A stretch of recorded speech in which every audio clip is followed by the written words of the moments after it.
साथियों, आज की तारीख में तकरीबन 15 करोड़ लोग डायबिटीज से पीड़ित हैं। और ये 15 करोड़ लोग पूरे विश्व से हैं। पूरे विश्व में 15 करोड़ लोग डायबिटीज से अगर पीड़ित हैं, तो इनमें से 7.5 करोड़ लोग सिर्फ और सिर्फ भारतवर्ष में हैं।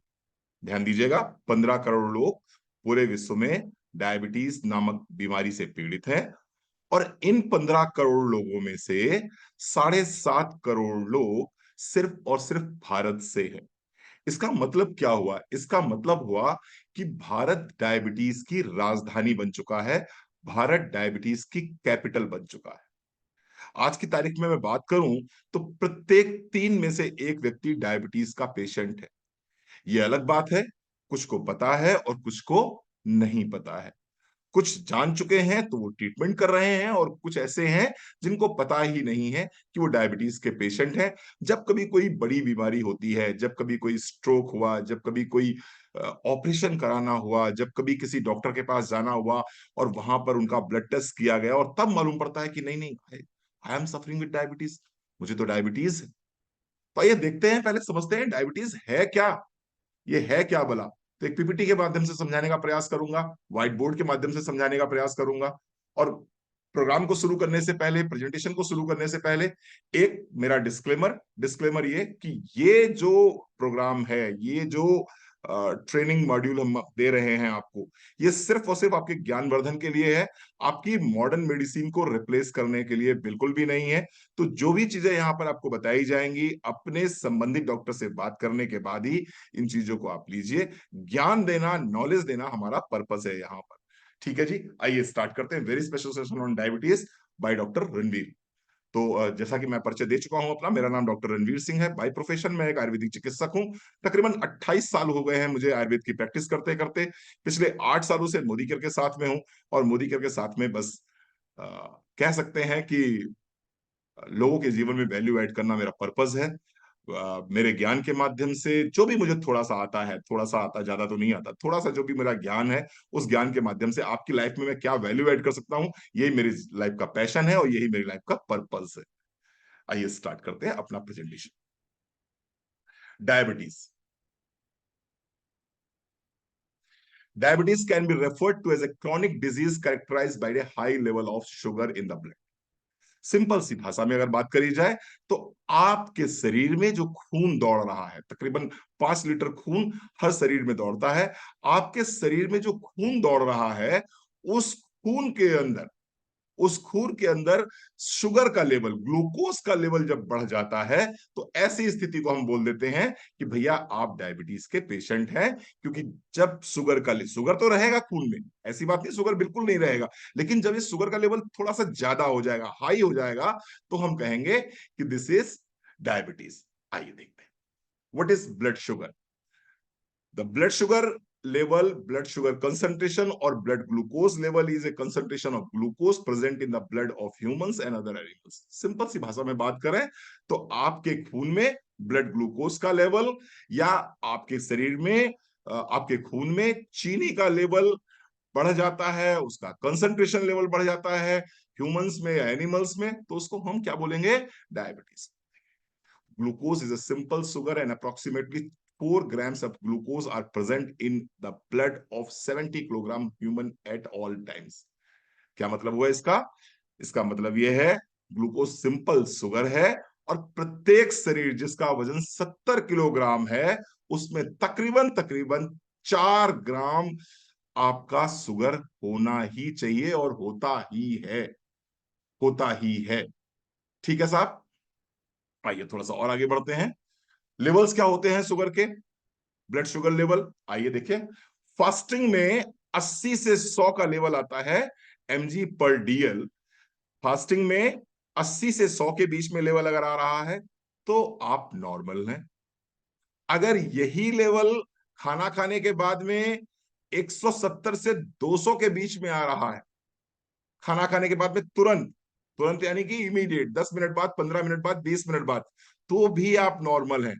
लेकिन अगर ये लेवल 2 से 3 घंटे बाद 120 और 140 के बीच में आ रहा है, तो भी आप नॉर्मल कहे जाएंगे। देखिए, जैसे ही कोई व्यक्ति खाना खाता है, खाना खाने के बाद में कुछ भी ऐसा कार्बोहाइड्रेट लेने के बाद में जो पेट में जाने के बाद में ग्लूकोज में कन्वर्ट होता है, वो एकदम से स्पाइक देता है, एकदम से आपके ग्लूकोज लेवल बढ़ते हैं।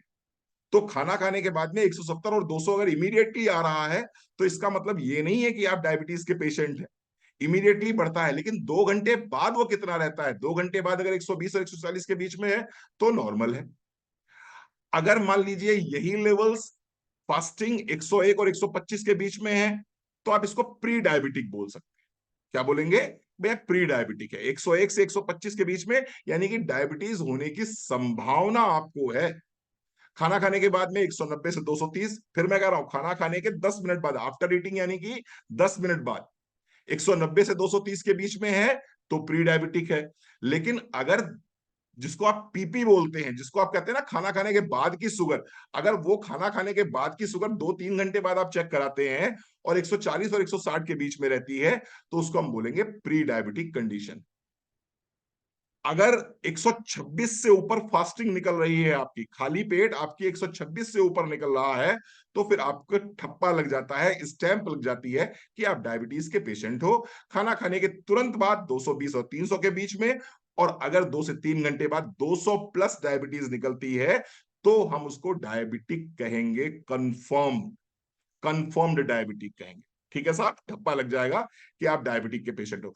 तो मोटी मोटी बात समझने वाली ये है कि अगर 80 से 100 के बीच में फास्टिंग आ रही है और खाना खाने के 2 घंटे बाद 120, 130, 140 के आसपास रहती है, तो आप बिल्कुल नॉर्मल हो, आपको चिंता करने की जरूरत नहीं है। लेकिन अगर यही फास्टिंग 101 और 125 के आसपास रहती है और खाना खाने के 2 से 3 घंटे बाद 140 और 160 के बीच में पहुंच जाती है, तो आपको अब सतर्क हो जाने की जरूरत है, अब आपको प्रिवेंशन लेने की जरूरत है।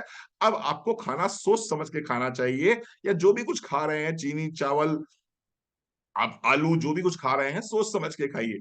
लेकिन अगर आपका फास्टिंग 125 से ऊपर है और पीपी यानी कि खाना खाने के 2 घंटे बाद, 3 घंटे बाद आपका शुगर 200 प्लस से ऊपर निकल जाता है, तो फिर आप डायबिटीज के पेशेंट हैं।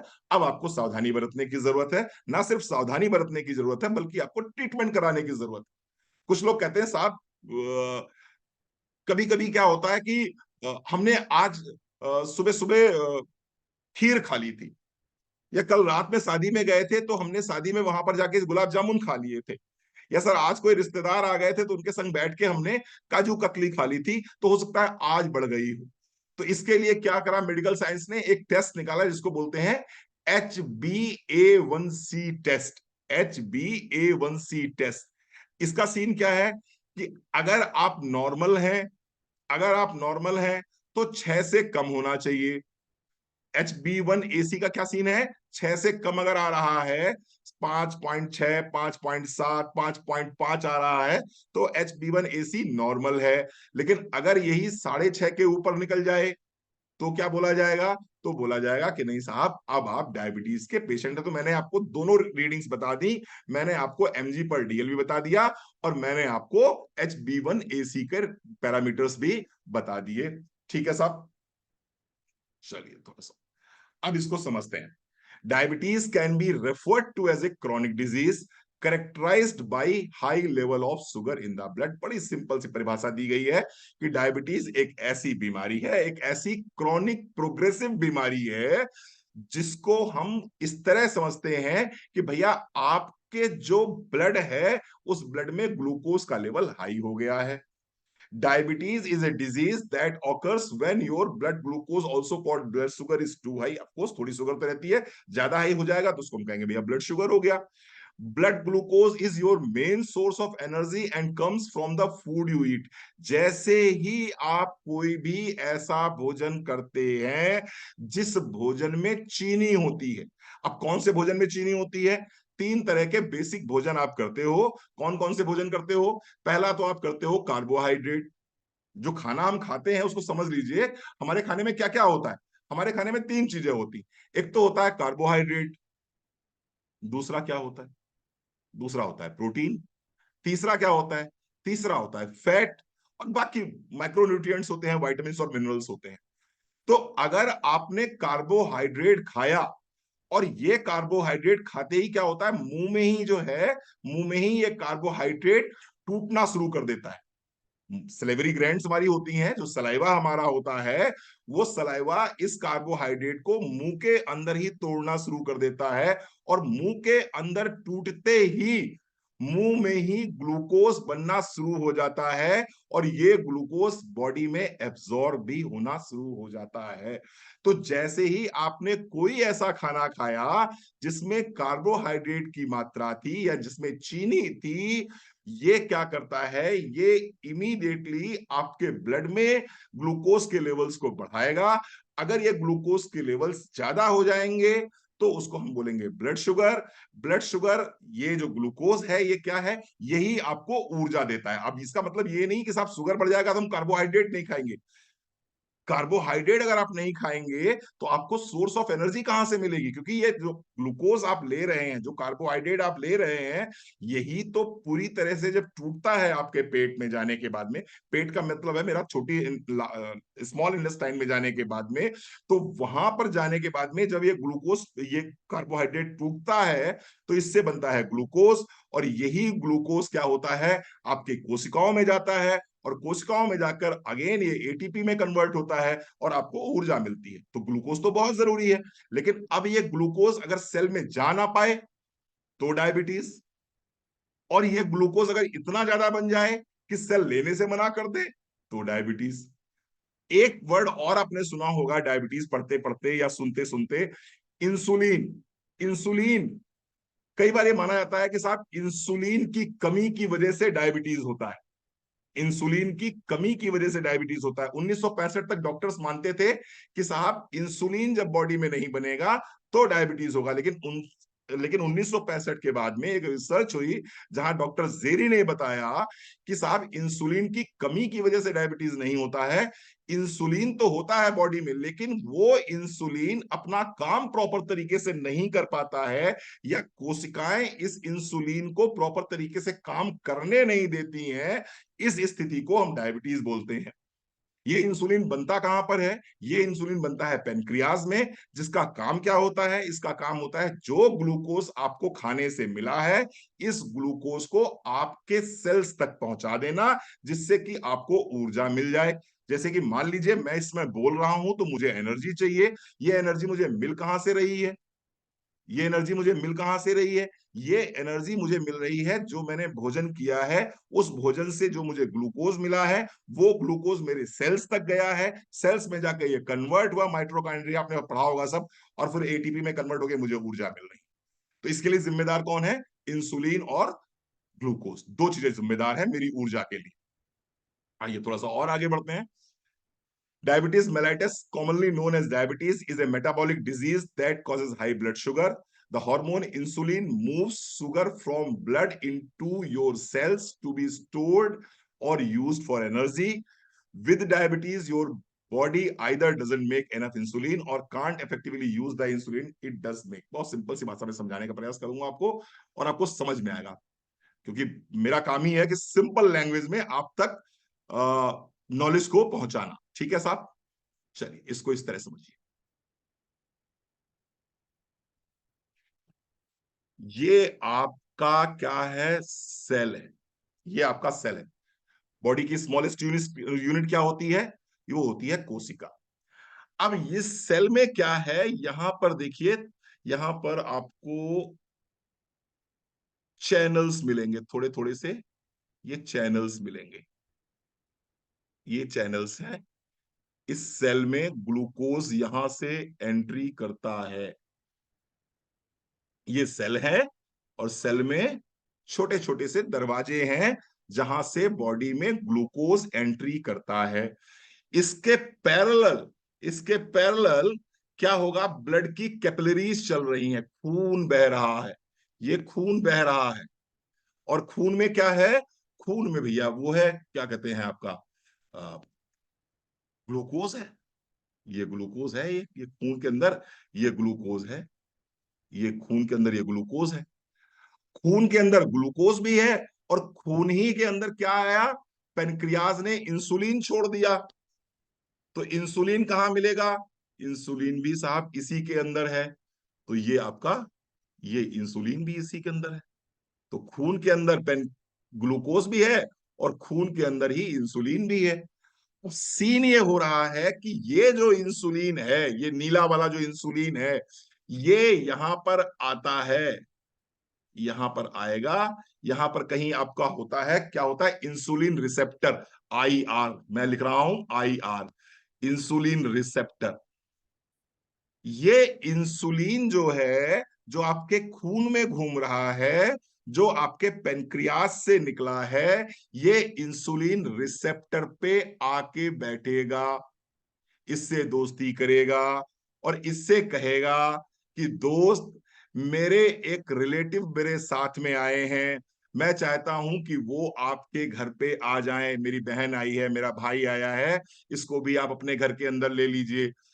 अगर ये इंसुलिन रिसेप्टर इसकी बात मान लेगा, इंसुलिन की बात मान लेगा, तो ये क्या होगा, ये चैनल्स खुल जाएंगे, ये चैनल्स ओपन हो जाएंगे, ये चैनल सारे खुल जाएंगे। और जब सारे चैनल खुल जाएंगे तो यहां पर क्या हो जाएगा, यहां पर आपका ये जो है पूरे डॉट वाला, ये ग्लूकोज इसके अंदर एंट्री कर जाएगा। कब एंट्री करेगा? जब इंसुलिन इंसुलिन रिसेप्टर से बात करेगा, और इंसुलिन रिसेप्टर्स क्या करेंगे, अपने घर का दरवाजा खोलेंगे। जब दरवाजा खोलेंगे तो ग्लूकोज सेल के अंदर जाएगा, फिर केमिकल प्रोसेस कई तरह के होंगे, और ये ग्लूकोज एनर्जी में कन्वर्ट हो जाएगा और हमारी सामान्य जिंदगी चलना शुरू हो जाएगी। लेकिन लेकिन पंगा कब शुरू होगा? डायबिटीज कब शुरू होगी? डायबिटीज सब शुरू होगी जब आप अपनी गर्लफ्रेंड को लेके या अपनी पत्नी को लेके, सोच मान लीजिए, अपनी पत्नी को लेके अपने मित्र के यहां गए और आपने कहा, दोस्त मैं मुसीबत में हूं, मैं चाहता हूं कुछ दिन तुम्हारे घर पे मैं और मेरी पत्नी दोनों रहें। और आपका दोस्त आपको पहचानने से मना कर दे, कट्टम लगा दे। अब जब आपके दोस्त ने आपको पहचानने से मना कर दिया, तो मतलब क्या हो गया? मतलब ये हो गया कि जब तुमको ही पहचानने से मना कर दिया, तो तुम्हारी पत्नी को थोड़ी घर के अंदर ले लेगा। तो आप दोनों कहां आ गए? आप दोनों आ गए सड़क पे। ये है सड़क, और सड़क पे आ गए, इसको हम क्या बोलते हैं, डॉक्टर्स क्या बोलते हैं कि इंसुलिन, मतलब आपका क्या सीन हो गया, आप डायबिटीज के पेशेंट। इंसुलिन प्रयास कर रहा है ग्लूकोज को सेल तक ले जाने के लिए, लेकिन सेल पहचानने से ही मना कर रहा है। हम बाबू तुमको पहचानते ही नहीं, हमारा तुमसे कोई परिचय नहीं, तो ना तुमको अपने घर पे लेंगे, और ना ही जो है, ना ही हम तुम्हारी पत्नी को अपने घर में लेंगे। अब ये दोनों कहां आ गए? रोड पे आ गए। दिस इज कॉल्ड डायबिटीज, इसको बोलते हैं डायबिटीज। यानी कि इंसुलिन भी सेल के अंदर ना पहुंच पाए, और ना ही जो है ग्लूकोज सेल के अंदर पहुंच पाए। ठीक है जी साहब, चलिए, शायद समझ में आ गया होगा आपको। हाउ इट हैपेंस, होता कैसे है? Glucose इंटर्स in the blood stream, जैसे कि मैंने बताया आपको, फ्रॉम फूड वी ईट, हमने कोई खाना खाया, खाना खाने के बाद में वो फूड ब्रेक डाउन हुआ, वो फूड ब्रेक डाउन हुआ, ग्लूकोज में कन्वर्ट हुआ, ग्लूकोज ब्लड स्ट्रीम में आ गया, इसके लिए कोई प्रोसेस करने की जरूरत नहीं है, ये ऑटोमेटिक हो गया। This is later used for fuel in the body, वो सेल के अंदर ग्लूकोज पहुंचेगा तो ऊर्जा का काम करेगा। इसको सेल के अंदर पहुंचाने के लिए क्या होगा, पेनक्रियास भगवान ने हमको दे रखा है, और हमको भगवान ने पेनक्रियास दिया और कहा इस पेनक्रियास से इंसुलिन निकलेगा, और जो इंसुलिन निकलेगा वही इंसुलिन इस ग्लूकोज को सेल के अंदर पहुंचाने का काम करेगा। लेकिन लेकिन अगर इस पेनक्रियास से इंसुलिन निकले ही ना, अगर इस पेनक्रियास से इंसुलिन निकले ही ना, तो क्या होगा? तो हो जाएगा भैया, ग्लूकोज को अंदर तक कौन लेके जाएगा, घर तक छोड़ने कौन जाएगा उसको, जब जब इंसुलिन निकला ही नहीं, तो भी समस्या शुरू हो जाएगी। या फिर दूसरी स्थिति में इंसुलिन को चोट लग जाए, इंसुलिन बीमार हो जाए, तो भी ग्लूकोज सेल के अंदर नहीं पहुंच पाएगा। और या फिर तीसरी स्थिति कि ग्लूकोज, इंसुलिन तो आ गया रोड पे, लेकिन जिसके घर में जाना था घर वाले ने पहचानने से मना कर दिया, अब क्या होगा? तो तीनों ही स्थिति को हम ब्लड शुगर के नाम से या डायबिटीज के नाम से जानते हैं। थोड़ा सा इसमें हमने अच्छे से यहाँ पर समझाने का प्रयास किया है यहाँ पर कि किस तरह से, ये देखिए पेनक्रियाज है, ये पेनक्रियाज है, इस पेनक्रियाज में बीटा सेल्स ऑफ लैंग्रेंस होते हैं। इन बीटा सेल्स ऑफ लैंग्रेंस से इंसुलिन रिलीज होता है, और यही इंसुलिन आपके जो ब्लड स्ट्रीम में ग्लूकोज मूव कर रहा है, उस मूव होते हुए ग्लूकोज को सेल के अंदर ले जाने का प्रयास करता है, सेल के अंदर लेकर जाता है, और सेल के अंदर लेके जाता है, वहां से हमको ऊर्जा मिलती है। लेकिन अगर पेनक्रियाज यानी ये पेनक्रियाज अगर इंसुलिन बनाएगा ही नहीं, तो फिर ग्लूकोज सेल के अंदर नहीं पहुंच पाएगा।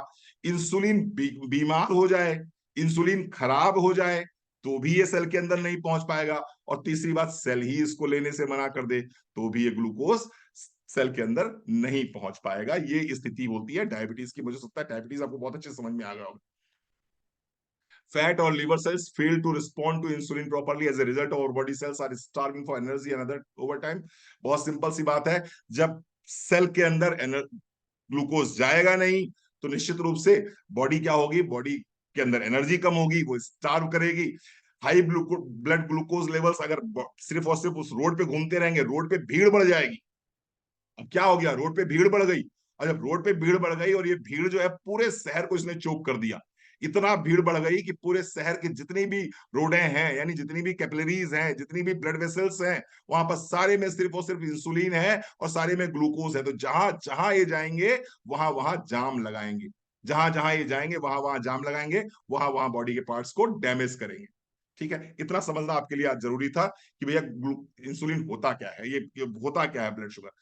टाइप, कितनी तरह की डायबिटीज होती है, 4 तरह की डायबिटीज होती है। Number 1 diabetes, type 1 diabetes. Type 1 diabetes समझाने का प्रयास करूंगा। 4 तरह की डायबिटीज होती है। एक होती है टाइप 1 डायबिटीज, दूसरी होती है टाइप 2 डायबिटीज, तीसरी होती है जेस्टेशनल डायबिटीज, और चौथी होती है प्री डायबिटीज। प्री डायबिटीज, आइए एक एक चीज को समझने का प्रयास करते हैं। समय कम है इसलिए थोड़ा सा अच्छे से समझाते हैं आपको। मैंने समझाने का प्रयास किया। देखिए आप, टाइप 1 डायबिटीज क्या होगी। टाइप 1 डायबिटीज में क्या होगा, मैंने 3 स्थितियां बताई थी। पहली स्थितियां, इंसुलिन बने ही ना। दूसरी स्थिति, इंसुलिन बना लेकिन बीमार है, खराब है। तीसरी स्थिति, इंसुलिन तो बना लेकिन सेल ने अपने अंदर उसको आने ही नहीं दिया। टाइप 1 डायबिटीज का मतलब होता है कि इंसुलिन बना ही नहीं, या फिर बहुत थोड़ा बना, बहुत जरा सा इंसुलिन बना। अब आप देखिए, ध्यान से देखिएगा, ये देखो बच्चों, ग्लूकोज है, ये ग्लूकोज है, ये देख रहे हैं ब्राउन डॉट्स, ये सारा का सारा ग्लूकोज है, इतना ग्लूकोज है ये। और इस ग्लूकोज को कहां जाना है, इस ग्लूकोज को जाना है इस सेल के अंदर, कोशिका के अंदर जाना है। क्यों जाना है, क्योंकि कोशिका के अंदर जाएगा तभी एनर्जी में कन्वर्ट होगा, और आप अपने जीवन के सुचारू रूप से सारे काम कर पाएंगे। लेकिन इंसुलिन कितना बना, ये इंसुलिन बना जरा सा। आप देख रहे हैं ये पिज्जा टाइप का, ये नीले रंग का, ये इंसुलिन, इंसुलिन बना जरा सा। क्यों इंसुलिन जरा सा बना, क्योंकि बाबू ये पेनक्रियाज जो है ये बीमार है, ये कमजोर है, ये इंसुलिन बना ही नहीं पाया, ये बना ही इंसुलिन नहीं पाया, जिसकी वजह से थोड़ा सा इंसुलिन बना। अब ये जरा सा इंसुलिन बना तो ये क्या करेगा, ये सिर्फ इतना काम कर पाएगा कि इससे दोस्ती करेगा और कहेगा भैया एक तुम साथ में ले लो। तो थोड़ा सा ग्लूकोज ये अंदर डाल पाएगा सेल के अंदर, लेकिन ग्लूकोज तो बहुत सारा है। अब जब ब्लड में ग्लूकोज तैर रहा है, ब्लड में ग्लूकोज तैर रहा है, यानी ब्लड में चीनी तैर रही है, तो ये तैरती हुई चीनी क्या करेगी, ये जगह जगह जगह जगह जाके जमेगी। तो ये जाके आपके हार्ट को, आपकी किडनी को, आपकी आंखों को, आपकी वेसल्स को, आपकी नसों को, नाड़ियों को, ब्रेन को, सबको धीरे धीरे डैमेज करेगी। किस स्थिति में, जब इंसुलिन कम बन रहा है, वो ग्लूकोज प्रॉपर मात्रा में ले रहे हो। तो ऐसे में क्या करना चाहिए, ऐसे में 2 काम हमें करने चाहिए। एक काम तो क्या करें हम, इस इंसुलिन को बढ़ा दें, इस इंसुलिन को बढ़ा दें, और दूसरा इस ग्लूकोज को कम कर दें। तो यानी इसको टाइप 1 डायबिटीज है, वहां पर हम क्या कहते हैं कि भाई इंसुलिन के इंजेक्शन लगाने पड़ेंगे, इंसुलिन के इंजेक्शन लगाने पड़ेंगे। जब इंसुलिन का इंजेक्शन लगाते हैं तो इंसुलिन बढ़ जाता है, और उससे कहते हैं भैया हो थोड़ा मीठा ना खाओ, थोड़ा आलू ना खाओ, थोड़ा चावल ना खाओ, थोड़ा चीनी ना खाओ, गुलाब जामुन ना खाओ, पेस्ट्री ना खाओ, बर्गर ना खाओ, पिज्जा ना खाओ। क्यों, क्योंकि एकदम से ये क्या करते हैं, ग्लूकोज को स्पाइक कर देते हैं। तो ये मात्रा कम करेंगे और इस मात्रा को बढ़ाएंगे टाइप 1 डायबिटीज में, और इसीलिए इंसुलिन के इंजेक्शन टाइप 1 डायबिटीज में लगते हैं। इसके संग में सीन क्या होता है, थोड़ा समझा दूं आपको। ये जनरली बच्चों को होता है, ये जनरली बच्चों को होता है। आप में से बहुत से लोग मुझसे पूछते रहते हैं, रणवीर सर 3 साल की उम्र है, उस बच्चे को डेली इंसुलिन के इंजेक्शन लग रहे हैं, सर उसमें हम क्या कर सकते हैं? रणवीर सर हमारे घर में कोई पेशेंट है, उसको लगातार बचपन से ही इंसुलिन के इंजेक्शन लग रहे हैं, उसमें हम क्या कर सकते हैं? आप उसमें कुछ नहीं कर सकते। आप उसमें कुछ नहीं कर सकते हैं। टाइप 1 डायबिटीज में कोई कुछ नहीं कर सकता है, क्योंकि यहां पर या तो पेनक्रियाज इंसुलिन बना ही नहीं रहा है, या फिर कहीं ना कोई ऑटो इम्यून डिजीज हो गई, यानी इंसुलिन खराब हो चुका है पूरी तरह से, जो ग्लूकोज को सेल के अंदर जाने नहीं दे रहा है। तो टाइप 1 डायबिटीज में हम कुछ नहीं कर सकते। हम कहाँ कुछ कर सकते हैं, आइए उसकी बात करें। हम कर सकते हैं सिर्फ और सिर्फ इस वाले केस में, टाइप 2 डायबिटीज। जो आपको दिखाई पड़ते हैं ना आपके आसपास के लोग, वो जो कहते हैं कि मेरी चाय में चीनी मत डालिएगा, वो जो कहते हैं थोड़ी सी मेरी चाय को फीकी रखिएगा, वो जो कहते हैं मुझको डायबिटीज हो गया है, वो जो कहते हैं कि अभी 3 साल पहले मुझको डायबिटीज पता चला है, ये सारे कौन से लोग हैं? ये टाइप 2 डायबिटीज वाले लोग हैं। Most common usually occurs in adulthood, यानी 30 साल के बाद पता चलता है। But diagnosis is increasing in the younger generation. लेकिन अब ये यंगर्स में भी आ रहा है, 20 साल, 21 साल, 23 साल, 25 साल में भी दिखाई पड़ रहा है। लेकिन जनरली ये माना जाता है 30 साल के बाद में जो डायबिटीज डायग्नोस हो, उसको हम टाइप 2 डायबिटीज बोलते हैं। Also can affect many children, yes of course. नई रिसर्चेज जो हो रही है वहां पर बहुत सारे दिखे जा रहे हैं कि यंग चिल्ड्रंस में भी टाइप 2 डायबिटीज हो रहा है। Body is incapable of responding to the insulin. मैंने कहा था ना, इंसुलिन को पहचान ही नहीं रहा है सेल। वो जो उसने दरवाजा नॉक किया, भैया भैया खोलो, मैं मेरी पत्नी के साथ में आपके घर पे रहने आया हूं, मैं आपका दोस्त हूं। और दोस्त ने क्या कह दिया, भाई साहब मैं आपको जानता ही नहीं हूं, मैं आपको पहचानता ही नहीं हूं। इंसुलिन रेजिस्टेंस, यानी कि उसने रोक दिया, दरवाजा बंद कर लिया, बोला ना तुमको जानता हूं ना तुम्हारी पत्नी को जानता हूं, मैं दोनों में से किसी को नहीं जानता हूं, भाड़ में जाओ तुम दोनों। इसको बोलते हैं type 2 diabetes. Rates rising due to increased obesity and failure of exercise and eat healthy. क्यों हो रहा है बच्चों में ये? क्यों आज की तारीख में बहुत ज्यादा डायबिटीज पाया जा रहा है? क्यों हर तीसरा आदमी डायबिटीज से परेशान है? हम कहते हैं मीटिंग करने निकलो, आप मीटिंग करने नहीं निकलते हो। घर से बाहर नहीं निकलोगे तो और होगा क्या? इस सोफे से उस सोफा, उस सोफे से इस सोफा करोगे तो और होगा क्या? डायबिटीज का मुख्य कारण यह है कि हम मेहनत नहीं कर रहे हैं। डायबिटीज का मुख्य कारण यह है कि हम एक्सरसाइज नहीं कर रहे हैं। डायबिटीज का मुख्य कारण है कि हम सेडेंटरी लाइफ स्टाइल को जी रहे हैं। डायबिटीज का मुख्य कारण यह है कि हम तेरी साड़ी मेरी साड़ी से सफेद कैसे, स्ट्रेस में जी रहे हैं। लेकिन हम वो नहीं कर रहे हैं जो हमें करना चाहिए, और जो आज से 20 साल, 15 साल, 25 साल पहले हमारे लोग करते थे। सिंपल सा डायबिटीज टाइप 2 का कारण, सिंपल सा कारण है सीडेंटरी लाइफ स्टाइल। बच्चे क्या हो गए, एक हाथ में मोबाइल पकड़ लिया उन्होंने, इस सोफे से वो सोफा, वो सोफे से वो बेड, वो बेड से ये बेड, वो घर से बाहर निकलते ही नहीं है। पहले मम्मियां मेरी मम्मी खुद परेशान रहती थी, शाम को 6-6 बजे तक चिल्लाया करती थी बालकोनी से, बबलू आ जाओ, बबलू आ जाओ, 6 बज गया है। और हम कहते थे मम्मी थोड़ा सा और खेलने दो, 2 ओवर और बचे, 2 ओवर का मैच और खेलने दो, 5 ओवर और खेल लेने दो, बस मेरी बैटिंग आने वाली, मेरी बैटिंग और हो जाए, बस मैं आ रहा हूं घर। आज की तारीख में मम्मियां बच्चे के हाथ पकड़ रही हैं, बेटा बाहर निकल, बेटा बाहर निकल, अरे कहीं तो कुछ कर, थोड़ा तो हिलडुल, थोड़ी तो एक्सरसाइज कर, थोड़ा तो कहीं खेलने जा। और वो बच्चा कह रहा मम्मी को मुझे खेलना है, लेकिन मैं खेलूंगा कहां पर?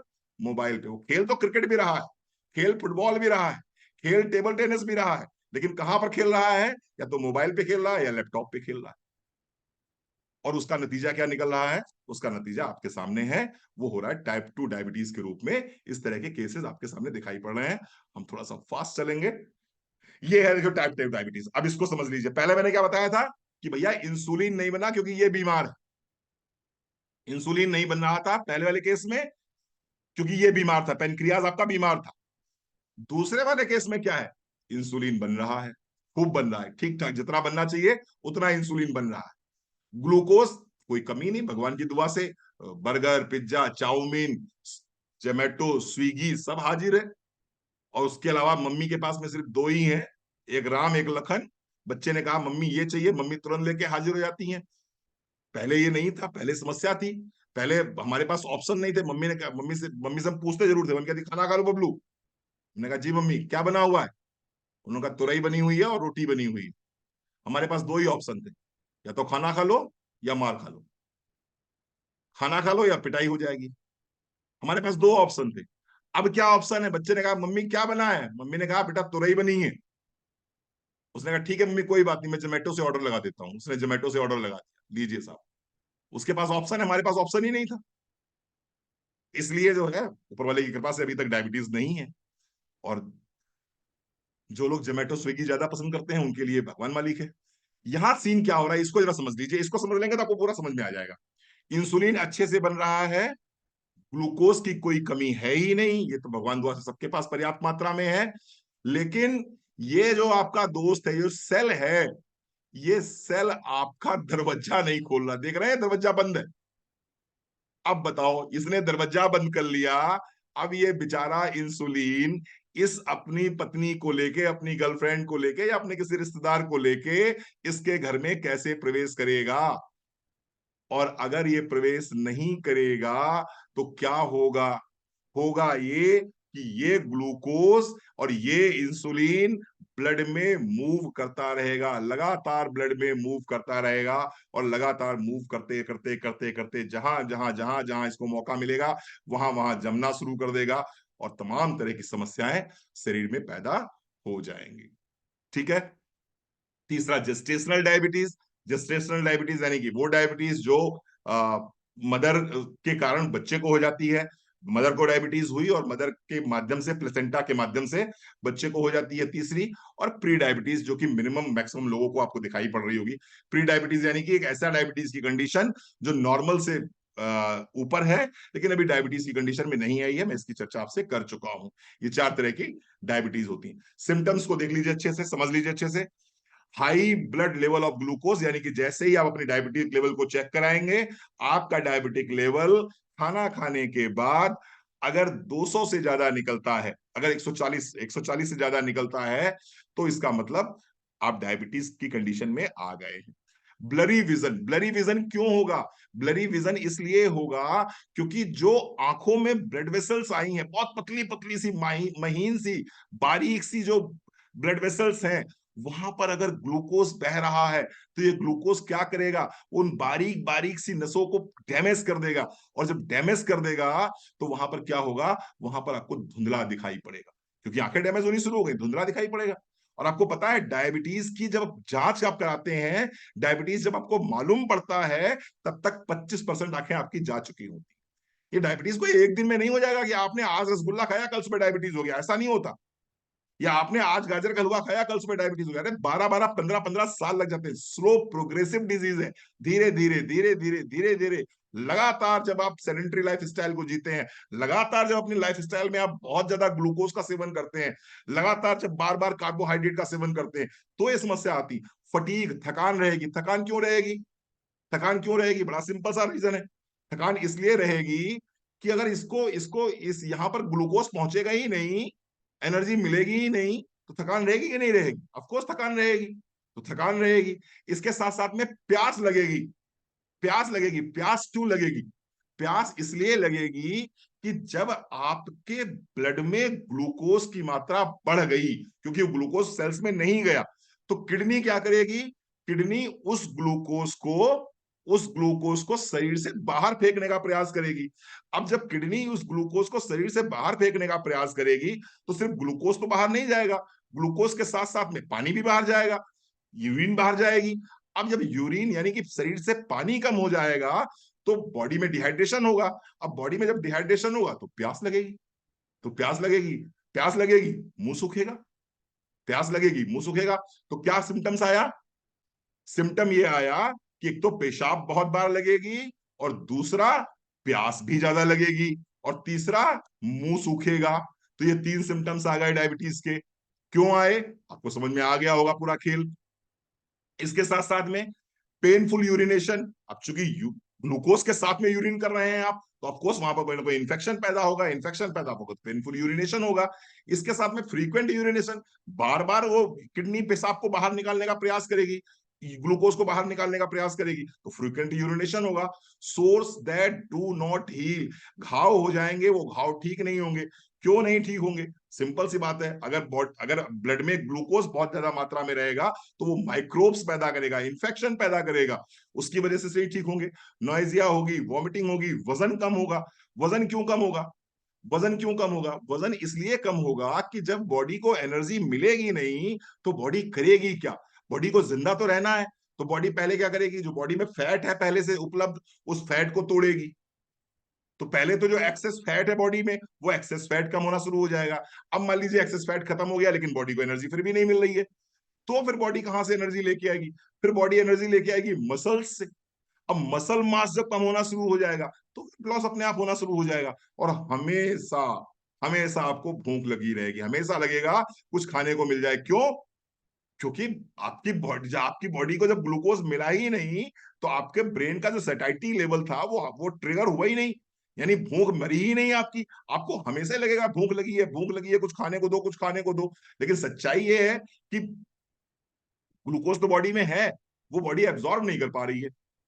इसके साथ साथ में कई तरह और सिम्टम्स होते हैं, आप समझ सकते हैं, हाथ पैरों में चींटियां सी काटने लगती हैं, इस तरह की समस्या होती है। सेक्सुअल प्रॉब्लम्स होती हैं, इरेक्टाइल डिसफंक्शन का इशू आ जाता है। ये सारी समस्याएं भी होती हैं डायबिटीज में। कॉजेस क्या है? मैंने अब बताया आपको।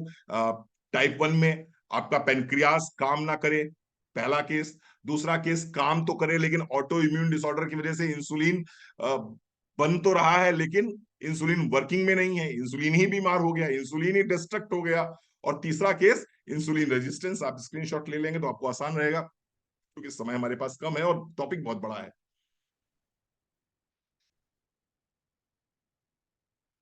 रिस्क फैक्टर्स क्या क्या हो सकते हैं? रिस्क फैक्टर समझ लीजिए। रिस्क फैक्टर ये होंगे कि भैया क्यों होता है, मैं बता दूंगा क्या रिस्क फैक्टर है डायबिटीज होने के। अगर फैमिली हिस्ट्री में डायबिटीज है, यानी कि मम्मी को और पापा को डायबिटीज है, तो संभावना है कि आपको डायबिटीज हो जाए। लेकिन ये संभावना इतनी नहीं है जितनी आप लोगों ने मान रखी है। बहुत सारे लोगों ने ये मान रखा है कि अरे हमारी तो मम्मी को डायबिटीज था, हमारे तो पापा को डायबिटीज था, हमें तो जेनेटिक है, हमें तो डायबिटीज होगा ही होगा। ऐसा कंफर्म नहीं है। ये हार्डली 10% केसेस में है, सिर्फ 10% केसेस में है। 90% केसेस में ऐसा नहीं है कि मदर और फादर को डायबिटीज है और आप अच्छी लाइफ स्टाइल फॉलो कर रहे हो फिर भी आपको डायबिटीज हो जाए, ऐसा बिल्कुल भी नहीं है। लेकिन हाँ, अगर 10% चांसेस तो है कि पेरेंट्स को है तो आपको भी हो सकता है। दूसरा, अगर वजन आपका बढ़ा हुआ है, ओबेसिटी आपको है, तो बहुत हद तक संभावना है कि डायबिटीज हो सकती है। बहुत बड़ा इशू है। एडिपोकाइंस बनते हैं, फिर उसके बाद इन्फ्लेमेशन होता है, फिर वो कई तरीके हैं। ओबेसिटी का एक बहुत बड़ा रीजन है। 30 साल से ऊपर की अगर उम्र है तो संभावना हो सकती है। ये देखिए सेडेंट्री लाइफ स्टाइल, है ना, आराम पसंद लोग जो इस सोफे से उस सोफा करते रहते हैं, इनको डायबिटीज होने की संभावना बहुत ज्यादा रहती है। ये अनहेल्दी डाइट, अनहेल्दी डाइट यानी कि burger pizza chowmein cold drink अगर जो लोग ज्यादा लेते हैं, इनको डायबिटीज हो सकती है।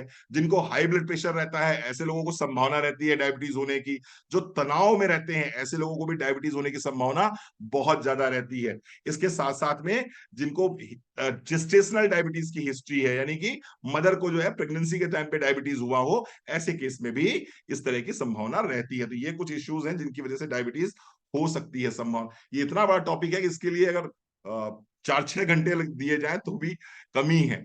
इसके साथ साथ में जो लोग अनहेल्दी डाइट करते हैं, 3 में से 1 आदमी जो है वो ओवरवेट है और वो डायबिटिक है।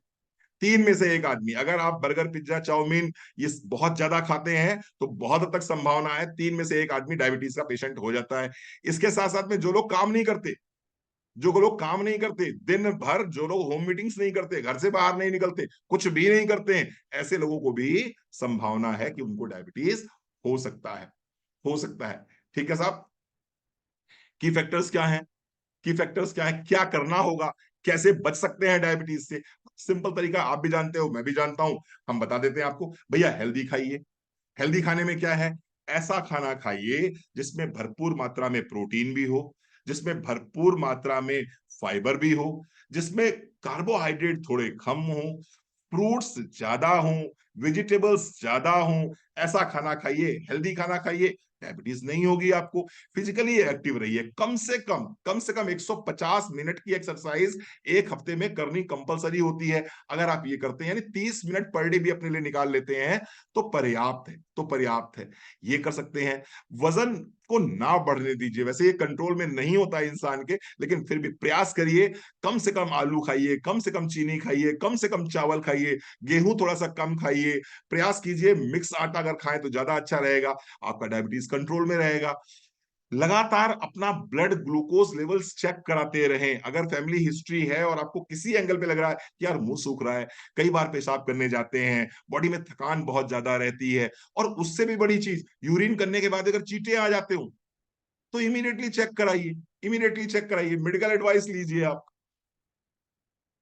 डायग्नोसिस कैसे करते हैं आपको पता ही है, डायग्नोसिस कैसे करते हैं। आपके बगैर आप ग्लूकोमीटर के माध्यम से भी कर सकते हैं, कई तरीके से कर सकते हैं। और हाँ जी, बिल्कुल सही बात है।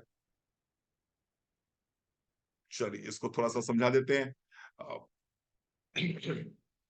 इसको प्रिवेंशन थोड़ा समझा देते हैं, बाकी जानकारी आपको है, क्योंकि मुझे और चीजें कवर करनी है।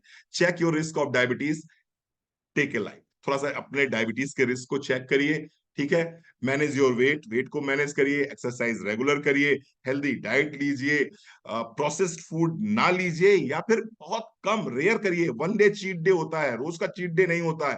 दारू नहीं पीनी है, स्मोकिंग को क्विट करिए, ब्लड प्रेशर को कंट्रोल रखें, और डॉक्टर से लगातार अपना चेकअप कराते रहें। ये सिंपल सा मैंने आपको प्रिवेंशन के तरीके बताए। Go for regular walk or do some exercises, maintain an active lifestyle, eat healthy with lots of green vegetables and fruits, stay away from fatty foods and junk food, maintain a good sleep regimen, monitor your sugar levels on regular basis। ये आपको करना है। अगर आप ये करते हैं तो निश्चित रूप से डायबिटीज से आप बच सकते हैं। ठीक है साहब। अब हम आते हैं मुद्दे की बात पे कि भाई साहब अब बताओ, हो गई है डायबिटीज, अब क्या करें। ये मैंने आपको हल्का सा डायबिटीज, आपको समझ में आ गया होगा डायबिटीज, आज बहुत अच्छे से समझा दिया है मैंने, इतनी सिंपल भाषा में समझाया है मैंने डायबिटीज। बॉयफ्रेंड, गर्लफ्रेंड, दोस्त, समझ लीजिए। या तो बॉयफ्रेंड घर से निकले ही नहीं और गर्लफ्रेंड निकल ली और दोस्त ने एंट्री नहीं दी, या फिर बॉयफ्रेंड घर से निकला तो, लेकिन रास्ते में उसका एक्सीडेंट हो गया, अब गर्लफ्रेंड को दोस्त ने एंट्री नहीं दी, या फिर बॉयफ्रेंड गर्लफ्रेंड दोनों निकले तो लेकिन दोस्त ने पहचानने से ही मना कर दिया।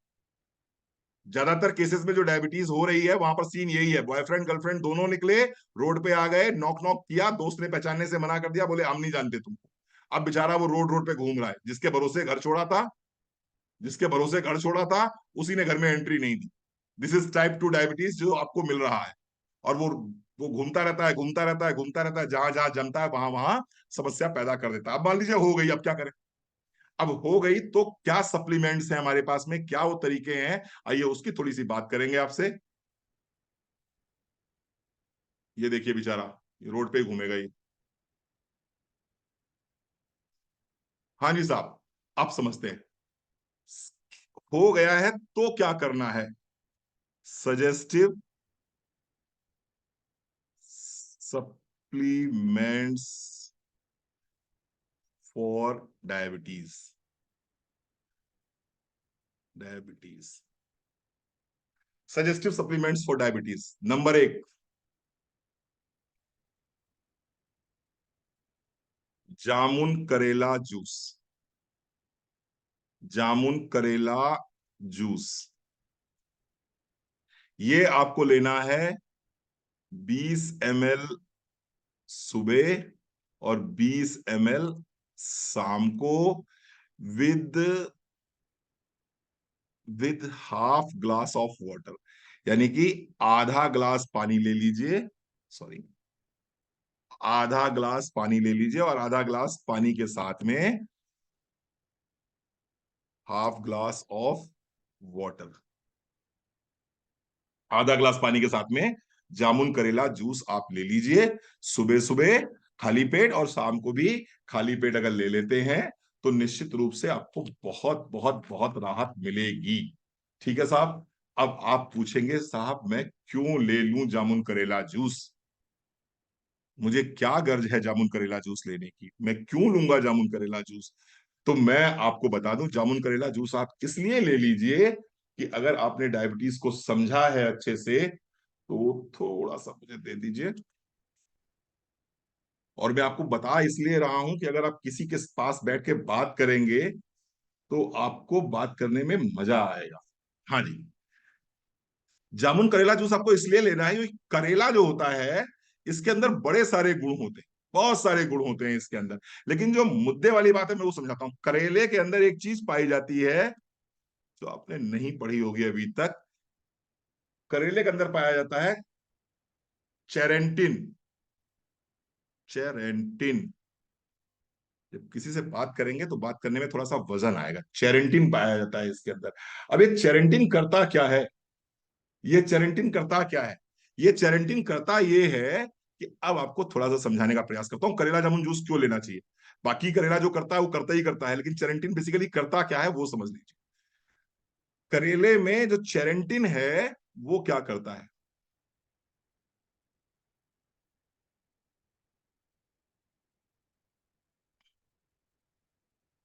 करेले में चेरेंटिन ये करता है, यहां समझिए ध्यान से। ये जो पेनक्रियाज था, इन पेनक्रियाज ने इंसुलिन को निकाला। कितना? जरा सा इंसुलिन निकाला। क्यों इंसुलिन जरा सा निकाला? क्योंकि इस पेनक्रियाज के बीटा सेल्स ऑफ लैंगरेंस ने इंसुलिन को रिलीज ही नहीं किया। बीमार है ये बेचारा, ये बीमार है, ये इंसुलिन बना ही नहीं पा रहा है, इंसुलिन निकाल ही नहीं पा रहा है। करेले ने क्या किया? करेले ने वही काम किया जो गोली आप सुबह सुबह लेते हैं, डायबिटीज वाले पेशेंट लोग लेते हैं, ग्लिमीप्राइड, टोलब्यूटामाइड, ये लेते हैं। ये क्या काम करता है? ये करता ये है कि इस पेनक्रियाज को ताकत देता है कि ये इंसुलिन को रिलीज करे। चेरेंटिन क्या करता है? करेला पूरा काम का नहीं है। करेले में जो चेरेंटिन है, जैसे हल्दी पूरी काम की नहीं होती, उसके अंदर करक्यूमिन काम करता है। जैसे कि लहसुन पूरा काम नहीं करता, उसके अंदर एलिसिन काम करता है। उसी तरह से करेले का जो चेरेंटिन है, वो चेरेंटिन करता क्या है? इस इस पेनक्रियाज को ताकत देता है कि इस पेनक्रियाज के बीटा सेल्स वो ज्यादा इंसुलिन निकालें। जब ज्यादा इंसुलिन निकलेगा तो ये ग्लूकोज ज्यादा है, यहाँ इंसुलिन ज्यादा हो जाएगा, ये दरवाजा खुला हुआ है। तो क्या होगा? इंसुलिन के साथ में एक एक पेयर करके इस घर के अंदर पहुंच जाएंगे, यानी कि अब ग्लूकोज सेल के अंदर पहुंच जाएगा। तो करेला ने क्या किया? इसको कवर कर लिया, यानी कि पेनक्रियास को ताकत दी, जिस ताकत की वजह से इंसुलिन ज्यादा रिलीज हुआ। इंसुलिन ज्यादा रिलीज हुआ तो जो ग्लूकोज एक्सेस में था ब्लड वेसल्स में, उसको लेके वो सेल के अंदर पहुंच गया। एक फायदा करेले का आपको ये समझ में आ गया। अब पूछेंगे साहब जामुन क्या करता है? जामुन क्या करता है? चलो यही समझा देता हूं। पेनक्रियास का काम क्या है? पेनक्रियास का काम क्या है? पेनक्रियास का काम है इंसुलिन। अब मैं थोड़ा सा चैट बॉक्स खोल देता हूं, आप लोग देखते हैं कितना जानकारी आपको है। पेनक्रियास का काम क्या है? आप कहोगे सर पेनक्रियास का काम होता है इंसुलिन बनाना, इंसुलिन को रिलीज करना। जी नहीं। अगर आपने मेरा डाइजेस्टिव सिस्टम वाली ट्रेनिंग अटेंड करी होगी तो मैंने वहां पर आपको समझाया था कि पेनक्रियास पेनक्रियाटिक जूसेस निकालता है। पेनक्रियास पेनक्रियाटिक जूसेस निकालता है, और ये जूसेस क्या करते हैं? खाने को डाइजेस्ट करने में हेल्प करते हैं। पेनक्रियास में तीन तरह के एंजाइम्स निकलते हैं पेनक्रियास से। कौन कौन से निकलते हैं? एक तो निकलता है लाइपेज। लाइपेज, वो लाइपेज क्या करता है? मैं लिख नहीं पाऊंगा, समय कम है। वो लाइपेज क्या करता है? लाइपेज करता है आपकी बॉडी में जो फैट बन रहा है, उस फैट को ब्रेक डाउन करता है लाइपेज, पेनक्रियास से निकलने वाला एंजाइम। दूसरा होता है प्रोटीनेज, प्रोटीएज, प्रोटीएज। ये क्या करता है? ये जो प्रोटीन निकल रहा है, ये प्रोटीन को डाइजेस्ट करने में हेल्प करता है। तीसरा एक और एंजाइम निकलता है, रिलीज होता है, जिसको बोलते हैं एमाइलेज। एमाइलेज, ये एमाइलेज क्या करता है? ये एमाइलेज कार्बोहाइड्रेट को ब्रेक कर देता है, तोड़ देता है ग्लूकोज में। ध्यान से समझिएगा। एमाइलेज क्या करता है? कार्बोहाइड्रेट जो आपने शक्कर वाली चीजें खाई हैं, जिनमें ग्लूकोज बनता है, उसको फटाफट ग्लूकोज में तोड़ देता है। जामुन क्या करता है? जामुन आपके इसी एमाइलेज को काम करने से रोक देता है। ये जो पेनक्रियास से जूस निकल रहे थे, लाइपेज, प्रोटीएज और एमाइलेज, वो एमाइलेज को काम करना से रोक देता है, जिसकी वजह से आपने जो भी शक्कर वाली चीजें खाई हैं वो ग्लूकोज में कन्वर्ट ही नहीं हुई। और जब कन्वर्ट ही नहीं हुई तो मिठाई आपके शरीर में दौड़ी ही नहीं, मीठापन आपके शरीर में दौड़ा ही नहीं, और वो कार्बोहाइड्रेट बिना शक्कर में कन्वर्ट हुए शरीर से बाहर निकल गया। ये काम कौन करता है? ये काम करता है जामुन। तो किसी डायबिटीज वाले पेशेंट से बात करना तो उससे बता देना आप जामुन करेला जूस ले लीजिए। तो वो आपको ज्ञान देगा, वो कहेगा मैं क्यों ले लूं जामुन करेला जूस, मेरे डॉक्टर भट्टर हैं, मेरे डॉक्टर सट्टर हैं, मेरे डॉक्टर ये हैं, मेरे डॉक्टर वो हैं, उन्होंने मुझे ये बताया है, उन्होंने मुझे वो बताया है, मैं ये चूरन खा रहा हूं, मैं ये चटनी खा रहा हूं, मैं बाबा जी से फूंक डलवा रहा हूं, मैं तो बालाजी से होके आ गया। जामुन का मेन इंग्रेडिएंट, नहीं अंकल मैं बताता हूँ, मुझे स्पष्ट ध्यान नहीं आ रहा जामुन का मेन इंग्रेडिएंट क्या होता है। तो बेसिकली वो करता क्या है, हाँ मैं बता रहा हूं आपको। जो पेनक्रियास से एमाइलेज रिलीज होता है, जिसका काम है कार्बोहाइड्रेट को ग्लूकोज में कन्वर्ट करना, जामुन उस एमाइलेज को ब्रेक करता है, उस एमाइलेज के काम को रोकता है, जिससे कार्बोहाइड्रेट ग्लूकोज में कन्वर्ट नहीं होगा। हाँ जी रविंदर सिंह जी, मैं कंफर्म करके बताता हूं, मुझे इस समय याद नहीं आ, ठीक है जी। तो हाँ, जैसे मैंने भी इसका बताया था, चेरेंटिन बताया था, आप इसी तरह उम्मीद कर रहे होंगे कि जामुन का भी कुछ ना कुछ होता होगा शायद, या तो होता होगा या मैंने पढ़ा नहीं। तो बेसिकली क्या करा इसने, एमाइलाइज को जब ब्रेक कर दिया, तो कार्बोहाइड्रेट ग्लूकोज में कन्वर्ट होगा ही नहीं, और जब ग्लूकोज में कन्वर्ट होगा ही नहीं, तो वो कार्बोहाइड्रेट वैसा का वैसा शरीर से बाहर निकल जाएगा, तो संभावना कम हो जाएगी। मैंने दो चीजें बताई आपको, जामुन करेला जूस की, करेले में चेरेंटिन, जिसका काम क्या है, जिसका काम है पेनक्रियास को ताकत देना, और पेनक्रियास को ताकत देके ज्यादा इंसुलिन रिलीज कराना, और ज्यादा इंसुलिन रिलीज करा के जो ब्लड में ग्लूकोज है उसको सेल तक पहुंचाना, पहला काम करेले का। जामुन का काम है एमाइलेज के कार्य पद्धति को ब्रेक करना, जिससे कि कार्बोहाइड्रेट ग्लूकोज में कन्वर्ट ही ना हो, और आपकी बॉडी में, आपके ब्लड में ग्लूकोज की मात्रा ज्यादा ना हो पाए। ठीक है, पहला दो चीजें बता दी मैंने। तो पहला प्रोडक्ट तो ये हो गया। दूसरा प्रोडक्ट, मुझे ऐसा लग नहीं रहा आप लोग बहुत बोर हो रहे हो, मैं पढ़ा सकता हूँ आप लोगों को, और आपको पढ़ने में इंटरेस्ट शो हो रहा है मुझे लग रहा है ना, भाग जाते अब तक आप लोग भगे नहीं हो अभी तक, इसका मतलब इंटरेस्टेड हो। दूसरा प्रोडक्ट है ग्लूको हेल्थ। ग्लूको हेल्थ, ये भैया खाने के साथ में एक गोली सुबह एक गोली शाम को, 1 BD by in a day with meal, खाने के साथ में। अब फिर पूछोगे सर ग्लूको हेल्थ क्यों, क्योंकि ग्लूको हेल्थ में चार चीजें मिली हुई हैं। चार चीजें कौन कौन सी मिली हुई हैं बताइए, चलो थोड़ा सा हम भी रिलैक्स कर लेते हैं। चार चीजें कौन कौन सी मिली हुई हैं ग्लूको हेल्थ के अंदर, थोड़ा बोलो, थोड़ा तुम भी पढ़ाओ उनको। हाँ जी, दालचीनी मिली हुई है, बहुत बढ़िया गायत्री जी, फेनुग्रीक, मेथी, मेथी दाना, बहुत बढ़िया, बहुत बढ़िया, बहुत बढ़िया, मेथी मेथी मेथी मेथी मिला हुआ है। और अलसी कहाँ से मिल गया छाबड़ा जी, प्रीति जी अलसी मिला है, मुझे तो नहीं याद आ रहा है अलसी मिला है। चलिए, पता होना चाहिए हमको कि क्या क्या मिला हुआ है ना, तभी बात कर पाएंगे अच्छे से। चलिए, बहुत बढ़िया, बहुत अच्छी जानकारी देने का प्रयास कर रहे हैं हम आपको। एक तो इसके अंदर मिला हुआ है मेथी, मेथी जिसको आप बोलते हो फेनुग्रीक। और फिर साहब ये फेनुग्रीक जो है, ये क्यों मिला हुआ है, इसका क्या मकसद है, क्या काम करता है फेनुग्रीक, ये अलसी क्यों दी जाती है, ये मेथी क्यों दी जाती है। तो बेसिकली मैं आपको बता दूं, मेथी में बहुत ज्यादा मात्रा में फाइबर होता है, मेथी में बहुत ज्यादा मात्रा में फाइबर होता है। और ये फाइबर क्या करता है, ये फाइबर अपने साथ में जो ग्लूकोज बॉडी में तैर रहा है, ब्लड में तैर रहा है, उस ग्लूकोज को समेटता हुआ, यानी कि उस ग्लूकोज, जैसे झाड़ू लगाई जाती है, ऐसे ही ग्लूकोज को समेटता हुआ शरीर से बाहर निकाल देता, शरीर से बाहर निकाल देता है। दूसरा काम क्या करता है, कार्बोहाइड्रेट को, जो वो ग्लूकोज में कन्वर्जन की प्रक्रिया है, उस प्रक्रिया को धीमा कर देता है। तो पहला काम, फाइबर होने की वजह से बॉडी में जो ग्लूकोज है या जो फैट है, उस फैट को शरीर से बाहर खींच के बाहर निकाल देता है। दूसरा काम, कार्बोहाइड्रेट को ग्लूकोज में कन्वर्ट होने की प्रक्रिया को ये धीमा कर देता है। ठीक है साहब, ठीक है।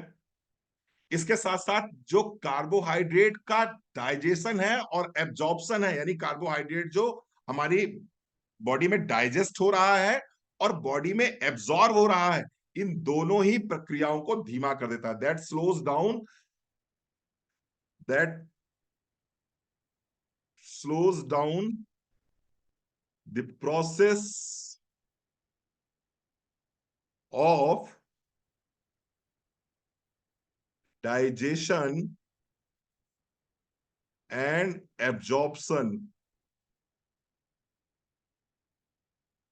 of of glucose, of carbohydrate, sorry, of carbs.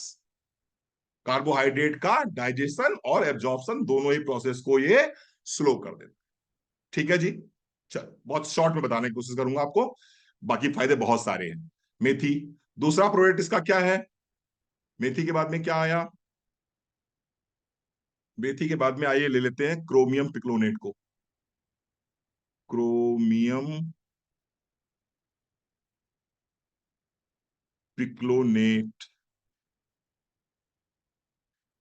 Chromium पिक्लोनेट को थोड़ा सा समझाने का प्रयास करूंगा, समझ में आ जाएगा तो क्रोमियम पिक्लोनेट जिंदगी भर भूलोगे नहीं। क्रोमियम पिक्लोनेट जिंदगी भर भूलोगे नहीं। थोड़ा सा समझाने का प्रयास करूंगा, प्लीज बने रहिए, 2 मिनट बने रहिए हमारे साथ, बस 2 मिनट बने रहिए। और ये है सेल, कोशिका। अब होता क्या है, ध्यान दीजिएगा, ये मेरा कर्सर देखते रहिएगा। ये ये मान लीजिए इंसुलिन है, ये इंसुलिन है। ये इंसुलिन क्या करेगा, यहां पर आएगा और यहां पर अपने दोस्त के घर की घंटी बजाएगा। ये अपने दोस्त की घर की घंटी बजाएगा, और दोस्त यहां पर है नीचे, सेल में नीचे बैठा हुआ, जिसको हम इंसुलिन रिसेप्टर बोलते हैं। ये देखिए लिखा ना इंसुलिन रिसेप्टर। ये इंसुलिन रिसेप्टर जो है बेसिकली ये ऊपर नहीं होता, ये थोड़ा सा नीचे होता है सेल में। सेल में थोड़ा सा नीचे होता है। ये दोस्त आया, इसने घंटी बजाई, इसने घंटी बजाई, तो ये दोस्त कमरे के अंदर बैठा था, अपने बेडरूम में बैठा था, बेडरूम से बाहर निकल के आ गया। बेडरूम से बाहर निकल के आ गया। ये जो बाहर निकलने का प्रोसेस है, यानी बेडरूम से गेट खोलने तक का प्रोसेस जो है इंसुलिन रिसेप्टर का, ये किसकी वजह से होता है? ये किसकी वजह से होगा? ये होगा मैग्नीशियम की वजह से। ये होगा मैग्नीशियम की वजह से। और ये जो गल्ट फोर दिखाई पड़ रहा है आपको, गल्ट फोर, ये भी निचले स्तर पे होता है। ये भी ऐसे सेल में नीचे बैठा होता है। लेकिन लेकिन जैसे ही ये खुला, ये जैसे ही खुला, वैसे ही क्या होता है, इस गल्ट फोर को ऊपर आना होता है। ये गल्ट फोर ऊपर आएगा, और गल्ट फोर ऊपर आएगा और ये इस ग्लूकोज को एब्जॉर्ब कर लेगा अपने अंदर। ध्यान दीजिएगा, इस ग्लूकोज को अपने अंदर एब्जॉर्ब कर लेगा। यानी कि कुल मिला के दोस्त यहाँ गेट पे आया, और दोस्त की मिसेज आई, और उसने जो है आपकी गर्लफ्रेंड को भी साथ में लिवा लिया। लेकिन ये जो दोस्त की मिसेज है, इसको ऊपर तक कौन लेके आएगा? इसको गेट तक कौन लेके आएगा? इसको गेट तक लेके आएगा क्रोमियम पिक्लोनेट। अरे गेटिंग माई पॉइंट, समझ में मेरी बात आ रही है? हस्बैंड तो गेट तक आ गया, उसको कौन लेके आया? मैग्नीशियम लेके आया। लेकिन हस्बैंड के साथ साथ वाइफ भी तो गेट पे आएगी ना, तब तो वो लोग दोनों लोग आएंगे। दोनों लोग बाहर अंदर आपके घर में घुसेंगे, इंसुलिन और ग्लूकोज। तो ग्लूकोज को रिसीव करने के लिए जो गल्ट फोर ऊपर तक जाता है, गेट तक आता है, वो क्रोमियम पिक्लोनेट की वजह से आता है। अगर क्रोमियम पिक्लोनेट नहीं होगा तो वो गेट तक अइबा नहीं करेगी। तो बेचारी मिसेस थोड़ी ऐसे थोड़ी चली जाएगी किसी घर पे, वो ग्लूकोज ऐसे थोड़ी घुस जाएगा। क्रोमियम पिक्लोनेट इसलिए बहुत जरूरी था, आपको समझ में आना चाहिए ग्लूको हेल्थ क्यों इंपॉर्टेंट है। क्रोमियम पिक्लोनेट का ये काम है। इसके साथ साथ में ग्लूकोज मेटाबॉलिज्म में काम करता है, इंसुलिन को एक्शन करने में काम करता है, जैसे मैंने बताया, मसल मास को बिल्ड करने में काम करता है, वेट को कंट्रोल करता है, तोंद को अंदर करने में बहुत काम करता है। क्रोमियम पिक्लोनेट आपका बढ़ा हुआ वजन जो है कंट्रोल करने में बहुत अच्छा काम करता है पिक्लोनेट। ठीक है जी साहब, क्रोमियम पिक्लोनेट। अब मैं फटाफट आ रहा हूं तीसरे कंटेंट के ऊपर, क्योंकि कंटेंट अगर समझ में आपको आ गए तो आप बात कर सकोगे कि नहीं भैया क्यों लेना है क्रोमियम पिक्लोनेट। तीसरा कंटेंट इसका क्या है? यार किसी ने उसका नाम ही नहीं लिखा तीसरे वाले कंटेंट का। सिनामोन, भूल गए लगता आप लोग। सिनामोन यानी कि दालचीनी। दालचीनी क्या है? दालचीनी है, याद करिएगा, इंसुलिन की तरह दिखने वाला। ये इंसुलिन की नकल करता है, ये इंसुलिन के जैसा ही होता है। दालचीनी क्या करता है? ये इंसुलिन के जैसा ही होता है, इंसुलिन की नकल करता है। आप कह सकते हैं कि जो फ्रेंड अपनी वाइफ के साथ में अपने फ्रेंड के घर जाना चाहता है, उस फ्रेंड का फ्रेंड है ये, उसी तरह का दिखता है ये। तो अगर मान लीजिए वो एक सिंगल नॉक कर रहा था, दोस्त दरवाजा नहीं खोल रहा है, तो अब दूसरा दोस्त भी आ गया, बोला चल अच्छा मैं तेरे साथ चलता हूं, अब देखता हूं कैसे नहीं खोलेगा, अब देखता हूं दरवाजा कैसे नहीं खुलेगा। तो सिनामोन क्या हो गया? सिनामोन इंसुलिन का दोस्त हो गया, इंसुलिन के जैसा ही है, वो इंसुलिन की तरह ही काम करता है। और कई बार क्या होता है, सिनामोन की वजह से वो जो गेट बंद था वो गेट खुल जाता है, सेल का गेट खुल जाता है। तो सिनामोन आपका ये काम करता है। ठीक है जी। चौथा क्या है इसके अंदर कंटेंट? चौथा कंटेंट है इसके अंदर करेला। चौथा कंटेंट है करेला। समझाने को बहुत कुछ है, लेकिन मैंने कहा कि आज मेरे पास में डायबिटीज का इतना मटेरियल है कि मैं 4 घंटे लेक्चर दे सकता हूँ। करेला, करेला जैसा कि मैंने पहले ही बताया आपको, करेला क्या काम करता है? करेला आपके पेनक्रियास को ताकत देता है, जिस ताकत की वजह से आप का पेनक्रियास ज्यादा इंसुलिन रिलीज करता है, और उस वजह से ग्लूकोज ज्यादा मात्रा में एब्जॉर्ब सेल के अंदर हो जाता है। तो ये दो प्रोडक्ट है, दो प्रोडक्ट है। पहला प्रोडक्ट था जामुन करेला जूस, 20 ml सुबह, 20 ml शाम को, आधा ग्लास गुनगुने पानी के साथ में, पहला। दूसरा ग्लूको हेल्थ, एक गोली सुबह एक गोली शाम को, आपको लेनी है किसके साथ में लेनी है? खाने के साथ लेनी है। और तीसरा, तीसरा प्रोडक्ट है मल्टीविटामिन।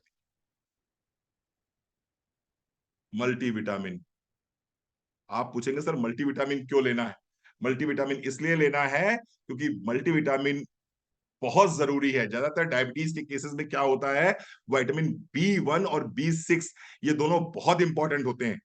ये दोनों बहुत इंपॉर्टेंट होते हैं। अगर आपकी बॉडी में मल्टीविटामिन विटामिन नहीं है, तो बॉडी में जितनी भी ये केमिकल प्रोसेस हैं ये होंगे ही नहीं। और डायबिटीज के केस में ज्यादातर B1 और B6 की डेफिशिएंसी हो जाती है। इसलिए मल्टीविटामिन लेते हैं तो B1 भी मिल जाता है, B6 भी मिल जाता है। इसके साथ साथ याद करिए, मैंने बात करी थी मैग्नीशियम की। मैग्नीशियम कहां से मिलेगा? वो मल्टीविटामिन से मिलेगा। मैंने बात करी थी सेलेनियम की, सेलेनियम कहां से मिलेगा? वो मल्टीविटामिन से मिलेगा। तो मल्टीविटामिन भी बहुत जरूरी है। ना सिर्फ विटामिन की डिफिशियंसी को दूर करेगा, बल्कि आपकी बॉडी को एनर्जाइज रखेगा, आपको ताकत देगा, आप एनर्जेटिक फील करेंगे। तो ये 3 प्रोडक्ट मैंने बोले आपसे, जामुन करेला जूस, ग्लूको हेल्थ और मल्टीविटामिन, ये 3 प्रोडक्ट आपको लेने हैं। मल्टीविटामिन दिन में एक बार, नाश्ते के बाद किसी भी समय आप ले सकते हैं। इसके अलावा हमारे पास और भी बहुत अच्छे अच्छे प्रोडक्ट्स हैं। आप क्रिल ऑयल कैप्सूल भी साथ में लगा सकते हैं, अगर आप अफोर्ड कर सकते हैं तो बहुत अच्छी बात है। इसके साथ साथ में अश्वगंधा बहुत अच्छा प्रोडक्ट हमारे पास में है, डायबिटीज के लिए one of the best product है।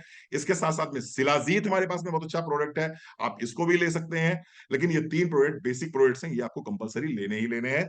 साथियों क्षमा कीजिएगा, बहुत टाइम ले लिया मैंने आपका, 10 मिनट ज्यादा ले लिए, लेकिन कंटेंट इतना ज्यादा था और इतने अच्छे से आपको आपको देना था, इसलिए इसलिए शायद मेरा 10 मिनट ज्यादा ले लिया मैंने आपसे। क्षमा कीजिएगा इस बात के लिए। और आशा करता हूं आपको समझ में आया होगा डायबिटीज। आशा करता हूं आज आपको पल्ले पड़ा होगा डायबिटीज। आशा करता हूं आप किसी को समझा सकते हो डायबिटीज। आशा करते हैं आज के बाद जब जामुन करेला जूस किसी को बताओगे तो बताओगे जामुन क्यों खाना है और करेला क्यों खाना है। अब अगर किसी को बताओगे कि नहीं क्रोमियम पिक्लोनेट क्या होता है, तो बता सकोगे कि नहीं साहब सिनामोन क्यों लेना है, आप बता सकोगे कि नहीं मेथी क्यों लेना है, आप बता सकोगे करेला क्यों लेना है, आप बता सकोगे कि नहीं मैग्नीशियम का क्या काम है, आप बता सकोगे सेलेनियम का क्या काम है, आप बता सकोगे B1 B2 B6 का क्या काम है, B1 और B6 का क्या काम है। जब आप बता सकोगे तो फिर सामने वाला आपसे बहुत सारे क्वेश्चंस नहीं करेगा, फिर वो नहीं कहेगा मैं झाड़ फूक करा रहा हूँ, फिर कहेगा मैडम ऐसा करिए आप ये दे ही दीजिए products. Thank you so very much, आशा है आपको अच्छा लगा होगा, समझ में आया होगा। Thank you so very much, बहुत अच्छा लगा आपसे।